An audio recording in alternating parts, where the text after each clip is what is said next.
नमस्कार, आप देख रहे हैं जोहार झारखंड। मैं हूं आपके साथ रुचिका राज। धनबाद के बागमारा में अवैध कोयला खनन के दौरान चास धसी 10 से ज्यादा मजदूरों के दबे होने का दावा किया जा रहा है, लेकिन ना बीसीसीएल इसकी पुष्टि कर रहा है और ना स्थानीय पुलिस। इस बीच कई मजदूरों के परिजन सामने आए।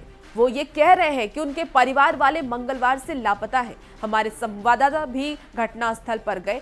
हमने कुछ तस्वीरें इकट्ठा की। जेडीयू विधायक और सांसद भी घटनास्थल पर सवाल उठा रहे हैं, इस घटना पर सवाल उठा रहे हैं। अब बड़ा सवाल यह है कि इन सब सवालों का जवाब कब मिलेगा। कोयलांचल तेरी यही कहानी, सांसों में सिसकियां, आंखों में पानी, हर दिन मौत से लड़ती जिंदगानी।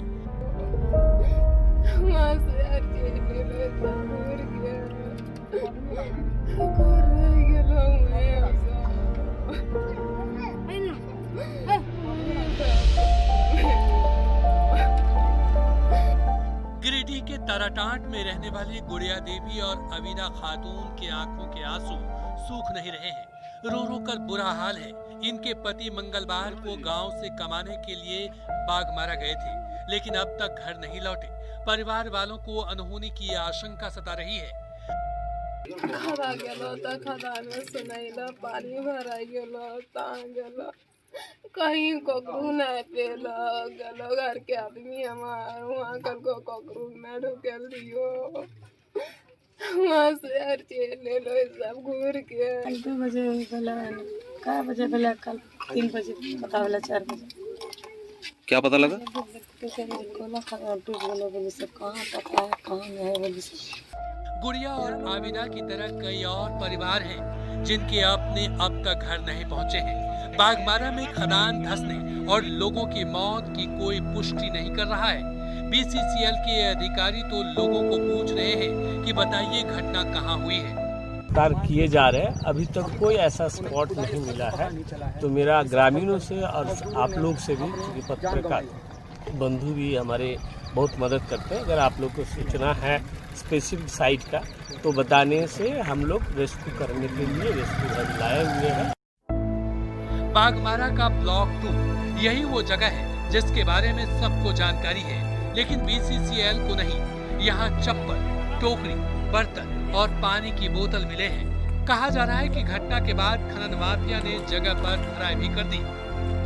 यहाँ पर मिट्टी जो है सो भराई किया गया है। साथ ही साथ एक स्थान है जहाँ पर कुआं नुमा माइंस बनाया गया है, वहां से भी कोयला निकाला जा रहा था और उसके ठीक बगल में एक और अवैध मुआना है जिसकी भराई कर दी गई है। बागमारा में अवैध खनन के दौरान चाल धंस गई और 9 लोगों की मौत हो गई। इसकी जानकारी सबसे पहले देने वाले जेडीयू विधायक सरयू राय सीबीआई से पूरे मामले की जांच की मांग कर रहे हैं। साथ ही उन्होंने सवाल पूछा है कि जांच के लिए आ रही एनडीआरएफ की टीम को क्यों रोका गया। एनडीआरएफ की टीम जा रही है, एनडीआरएफ की टीम यहाँ आती, अंदर घुसती तो पता करती कि जो मृतक के शव हैं वो कहाँ पर हैं, आपदा राहत पहुँचाती। और एनडीआरएफ की टीम को नहीं आने देना, ये तो प्रशासन की मिलीभगत। गिरिडीह के सांसद भी आरोप लगा रहे हैं प्रशासन मामले की लीपापोती में लगा हुआ है और वो सच सामने नहीं आने देना चाहता। कोयला माफियाओं के द्वारा उनको और मिट्टी ऊपर से ढक के उनको अंदर ही दबा दिया गया और पुलिस प्रशासन इसको लिपापोती का करने का प्रयास कर रहा है। मामला गंभीर है, बातें बहुत हो रही है। अवैध खनन के दौरान चाल धंसी या नहीं, किसी की मौत हुई या नहीं, इस पर कोई खुलकर बोल नहीं रहा है। लेकिन न्यूज 18 के कैमरे ने जो देखा वो आपको दिखा रहे हैं और पूछ रहा है कि मंगलवार से लापता मजदूर कहां हैं? एनडीआरएफ को क्यों नहीं बुलाया गया? घटना स्थल की भराई क्यों की गई? खदान के पास बिखरे सामान किसके हैं? जब तक इन सवालों के जवाब नहीं मिलेंगे हम सवाल पूछते रहेंगे। धनबाद से संजय गुप्ता के साथ गिरिडीह से एजाज अहमद की रिपोर्ट।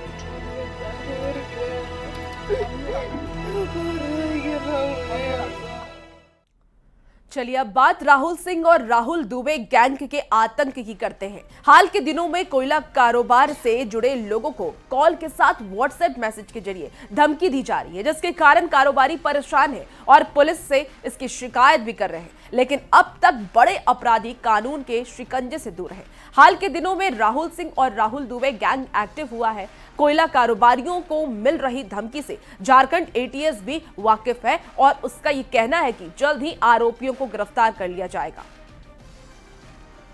देखिए, ये दो शख्स जिसका आतंक इन दिनों देखने को मिल रहा है झारखंड में, राहुल सिंह और राहुल दुबे, ये दो नाम ऐसे सामने आ रहे हैं जो कि कारोबारियों में इन्हें लेकर के हड़कंप मचा हुआ है। हाल के दिनों में कोयला कारोबारी से जुड़े लोगों को ये कॉल करते हैं, व्हाट्सएप मैसेज के जरिए धमकी दे रहे हैं, जिसके कारण कारोबारी काफी ज्यादा परेशान है। हालांकि कारोबारियों ने पुलिस से इसकी शिकायत भी करवाई है।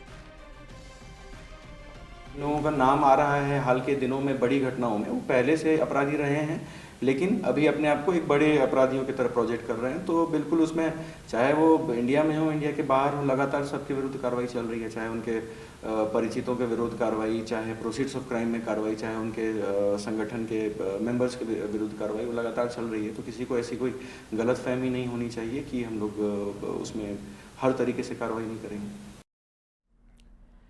चलिए, खबर अब गुमला से है, जहां पुलिस ने सेक्स रैकेट का खुलासा किया है। पुलिस ने मामले में 3 महिला और एक पुरुष को गिरफ्तार कर जेल भेज दिया। हालांकि एक पुरुष मौके से भागने में सफल रहा। एसपी के निर्देश पर पुलिस ने अनिल किंडो के घर पर छापेमारी की थी। मौके से पुलिस शराब की बोतल के साथ कुछ कैश भी बरामद किया है।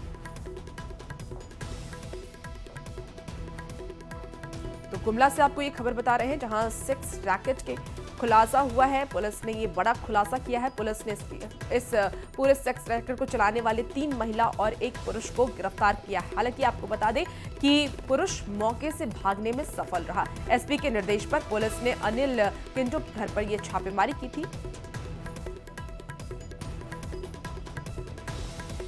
और धनबाद में जीएसटी विभाग ने बड़ी कार्रवाई की है। कोयला और लोहा के स्क्रैप के बड़े कारोबारी अविनाश जायसवाल और एमडी फैजल खान को गिरफ्तार किया है। झारखंड में फर्जी इनवॉइस घोटाले का खुलासा हुआ है। गिरफ्तारी के बाद 30 करोड़ का घोटाले का खुलासा हुआ है। बताया यह जा रहा है कि यह घोटाला 2000 करोड़ तक पहुंच सकता है। दोनों कई साल से कोयला और लोहा का कारोबार फर्जी कंपनी के नाम से फर्जी इंश्योरेंस के जरिए कर रहे हैं और जीएसटी विभाग ने कार्रवाई कर दोनों को धनबाद से गिरफ्तार कर जमशेदपुर ले गई है। आपको बता दें कि जीएसटी विभाग दोनों को रिमांड पर लेकर के कई और बड़े मामले का खुलासा करेगी। पूछताछ में 172 करोड़ का कारोबार का खुलासा हुआ है। लोहा का स्क्रैप में कई फर्जी कंपनी बनाया गया था। 18% टैक्स चोरी के लिए फर्जी बिल बनाया जाता था। वहीं जामताड़ा के महिजाम में बिजली विभाग ने बिजली चोरी के खिलाफ बड़ी कार्रवाई की है। विभाग ने बीजेपी के पूर्व युवा मोर्चा जिला उपाध्यक्ष शुभम साव सहित 11 लोगों को अवैध रूप से बिजली का उपयोग करते पकड़ा।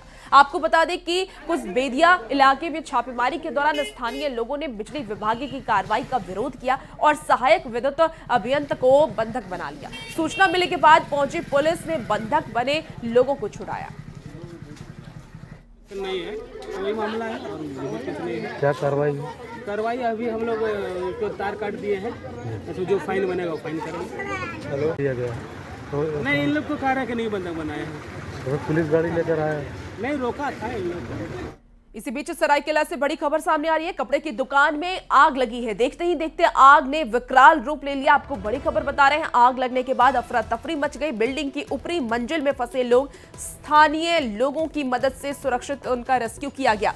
दमकल की टीम ने आग पर काबू पा लिया है। ये 2 अलग अलग तस्वीरें आपको दिखा रहे हैं, जहां एक पहली तस्वीर आप देखिए उस वक्त की जब ये आग लगी। आग लगने के कारणों का फिलहाल पता नहीं चल पाया है, लेकिन बता दें कि घटना में लाखों रुपए के नुकसान की आशंका जताई जा रही है। चांदी कुमार गुप्ता से दुकान था क्या? आग कैसे लगा, पता चला कुछ? नहीं, कुछ नहीं पता चल रहा। आगू से जल रहा है मेरा, आगे से जल रहा है मेरा, आगे पीछे से नहीं जला, बीच से लाइन से भी आगे लगता है, बीच से जलता है, बीच से भी नहीं जला, आगे से जलल जा रहा है मेरा दुकान। कितना का नुकसान हो गया आपको? मेरा 15-20 हजार के संपत्ति था गया। आगे माँ कितना गया भैया। चलिए खबरों में आगे बढ़ेंगे। खबर गुमला से है, जहां सरकारी स्कूल में मिड डे मील का खाना गैस और लकड़ी पर नहीं बल्कि किताब जला करके बनाया जा रहा है। मामला भरनो प्रखंड के जौली गांव का बताया जा रहा है, जहां खाना बनाने के लिए एलपीजी सिलेंडर और लकड़ी नहीं बल्कि रसोइया बच्चों को मुफ्त में दी जाने वाली सरकारी किताब जला करके खाना बना रही है। आप तस्वीरों में भी साफ देख सकते हैं कि रसोइया किताब फाड़कर आग सुलगा रही है। रसोइया ने यह बताया कि स्कूल के मास्टर ने ही जलाने के लिए ये किताबें दी थी। मामला सामने आने के बाद बीडीओ ने जांच के बाद कार्रवाई की बात कही है।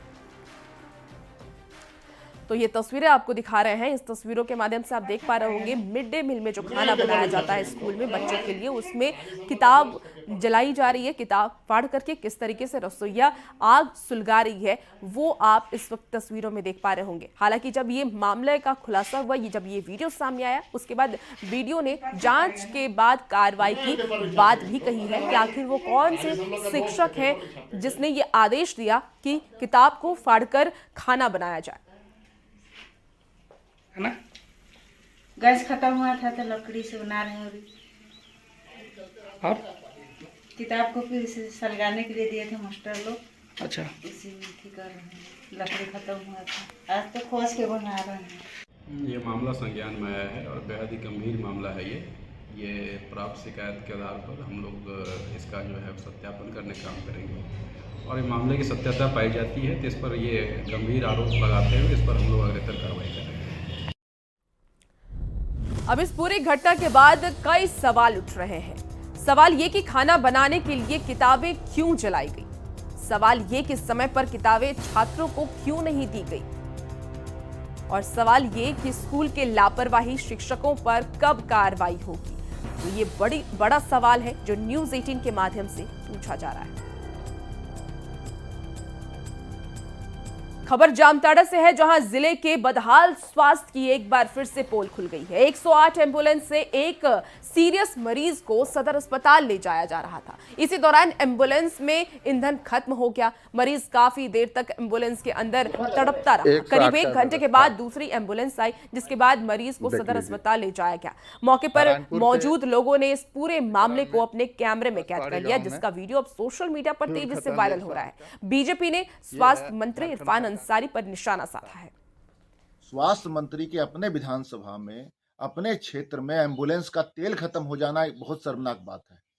जहां हर बात पर इरफान अंसारी जी भाजपा पे दोष देते रहते हैं, तो क्या कहेंगे कि इस एम्बुलेंस का तेल भी भाजपा ने खत्म करवा दिया। तो इरफान अंसारी जी को कम से कम अपने क्षेत्र में स्वास्थ्य सेवाओं पर ध्यान देना चाहिए। अब देखिए, जब से ये घटना सामने आई इसके बाद सवालों के घेरे में स्वास्थ्य विभाग आ चुका है। एम्बुलेंस में पहले से चेक क्यों नहीं किया गया था ईंधन। दूसरी एम्बुलेंस आने में आखिर इतना वक्त क्यों लग गया, इतना समय क्यों लगा। मरीज की जान की जिम्मेवारी आखिर किसकी है, ये सवाल न्यूज़ 18 के माध्यम से पूछा जा रहा है। खबर धनबाद से है, जहां निबंधन कार्यालय में अचानक छज्जा गिर गया। हादसे में एक वकील के सिर और हाथ में चोट लगी है। साथ ही घटना स्थल पर मौजूद एक दूसरे शख्स का मोबाइल फोन भी टूट गया। घटना के बाद परिसर में अफरा तफरी मच गई। साथ ही वकीलों में काफी आक्रोश देखा जा रहा है। ये तस्वीरें आपको उस वक्त की दिखा रहे हैं जब छज्जा गिरने से एक अधिवक्ता घायल हो गए हैं। हालांकि दुर्घटना में जान माल का हानि फिलहाल नहीं हुआ है। धनबाद से आपको ये खबर बता रहे हैं। अधिवक्ताओं में अब आक्रोश देखा जा रहा है और जल्द से जल्द मरम्मत की मांग भी की जा रही है। रजिस्ट्रार साहब से मांग करते हैं कि अविलंब संज्ञान लेते हुए यहाँ पर इसको रिपेयरिंग कराया जाए, ताकि ये जर्जर भवन में और किसी दूसरा के सर पर ये दुर्घटना ना घटे, जिसमें कि जान जाने का भी संभावना है। अब रख रखाव जो रजिस्ट्रार साहब का हो या सरकार की हो, जिसका भी हो सर, कृपया आप ये स्टेट पर जरूर करवाइए कि हमारे ये बन जाए। आज हम बच गए, कल दूसरा दिन मर भी सकते हैं सर। देख लीजिए मेरा टेबल पूरा। चलिए अब बात हाथियों की आतंक की कर लेते हैं। तो खबर रांची से है, जहां के पतरातू गांव में हाथियों का झुंड दिखाई दिया।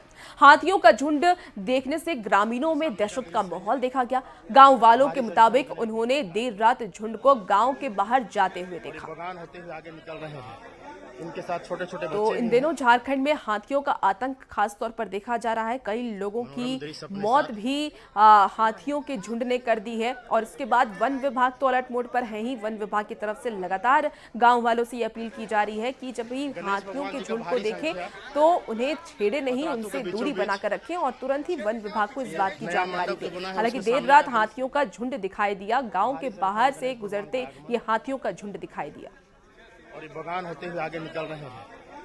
अब खबर खूंटी से है, जहां की उंडकेल बड़का टोली गांव में जंगली हाथी ने उत्पात मचाया है। मकान का दरवाजा तोड़कर के घर में रखे अनाज को हाथियों ने चट कर लिया।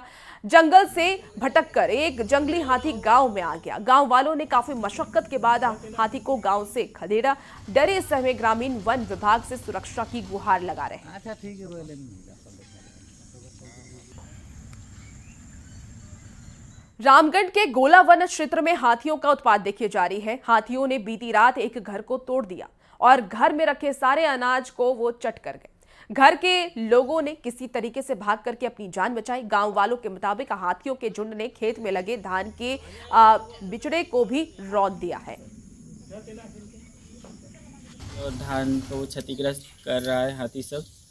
और कल रात जो ये ऐसा हुआ बहुत ही डरावना था ये माहौल। घर में बस एक महिला है, उसकी 3 बेटियां हैं। महिला का कोई पति भी अब नहीं है दुनिया में और घर इस तरह टूटा। बेचारी महिला अब कैसे अपना घर ठीक से रहेगी। तो हाथियों का आतंक झारखंड में जारी है। खबर गिरिडीह से भी है, जहां के बिरनी प्रखंड में देर रात जंगली हाथी ने जमकर उत्पात मचाया है। हाथियों ने 3 घरों को क्षतिग्रस्त कर दिया और घर में रखा सारा जो अनाज है वो खा गए। साथ ही फसलों को भी हाथियों ने काफी ज्यादा नुकसान पहुंचाया है। पीड़ित लोगों के मुताबिक उन्होंने घर में जैसे तैसे भाग करके अपनी जान बचाई। घटना की जानकारी मिलने पर स्थानीय मुखिया मौके पर पहुंचे और पीड़ित परिवार से मिलकर के वन विभाग को मामले की जानकारी दी। वन विभाग ने तुरंत मौके पर पहुंचकर हाथियों को जंगल की ओर खदेड़ा। मेरा फसल मतलब नष्ट कर दिया है हाथी। 4 ठो था, 2 बड़ा 2 छोटा।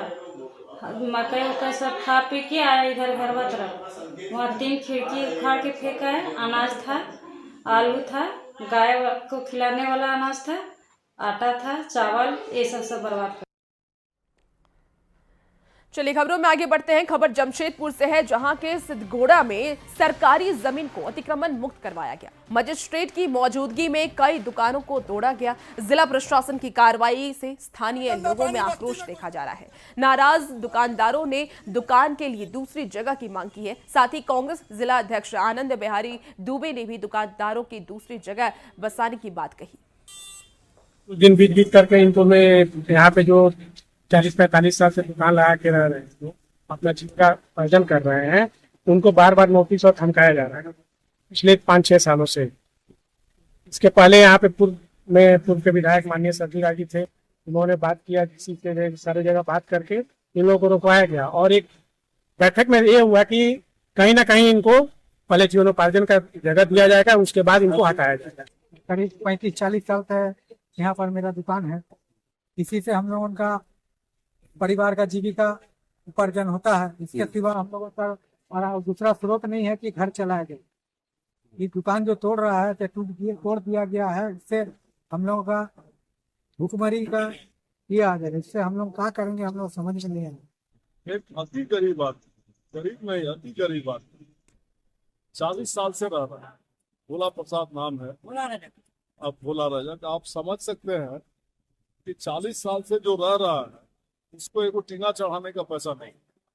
40 वर्षों यही रह करके इसमें विधिवत बिजली कनेक्शन है, सब चीज है, और यही से वो लोगों का कपड़ा धोता है, कपड़ा आयरन करता है और अपना बूढ़ा बूढ़ी का जीविका चलाता है। तो बिहार के बाद झारखंड में भी हो मतदाता पुनर्निरीक्षण का काम। तैयारी में जुटा हुआ है झारखंड निर्वाचन आयोग। आपको ये बड़ी खबर बता रहे हैं, जहां निर्वाचन आयोग के निर्देशों का किया जाएगा पालन। योग्य मतदाता का नहीं कटेगा नाम। बिहार की तरह होगा विशेष मतदाता पुनर्निरीक्षण। बड़ी खबर आपको इस वक्त झारखंड से बता रहे हैं। राज्य से इस वक्त की ये बड़ी खबर सामने आ रही है। बिहार के बाद झारखंड में भी हो मतदाता पुनर्निरीक्षण का काम और तैयारी में अब झारखंड निर्वाचन आयोग जुट चुका है। निर्वाचन आयोग के निर्देश का पालन किया जाएगा। एक मैंडेटरी प्रोविजन है, वो पहले भी झारखंड में हुआ 2003 में। अभी कमीशन का डायरेक्शन आया हुआ, उसका लेकर हम लोग का प्रिपरेशन कराने के लिए अभी डिटेल्ड गाइडलाइंस है, उसका आना बाकी है। उसके बाद डिटेल्ड गाइडलाइंस आने के बाद हम लोग उसका आगे काम करेंगे। इसलिए ये झारखंड में पहले भी हुआ, फिर अभी कमीशन का गाइडलाइंस कब आएगी, फिर उसके बाद हम लोग भी अपने SR एक्टिविटीज को यहाँ पर ही शुरू करेंगे। अगली खबर लातेहार से है, जहां के ललमटिया डैम को सरकार ने C श्रेणी का पर्यटन स्थल घोषित कर दिया है। पर्यटन स्थल घोषित होने के बाद पर्यटन के साथ साथ रोजगार की संभावनाएं भी देखिए बढ़ गई हैं। आपको बता दें कि डैम की प्राकृतिक खूबसूरती लोगों को अपनी ओर आकर्षित करती है। डैम का जो दृश्य है वो लोगों को अपनी ओर खींचता है। आपको बता दें कि पूर्व DC अबू इमरान के कार्यकाल में ये डैम पर्यटन के लिए काफी चर्चित था। हालांकि उनके तबादले के बाद बदहाली शुरू हो गई।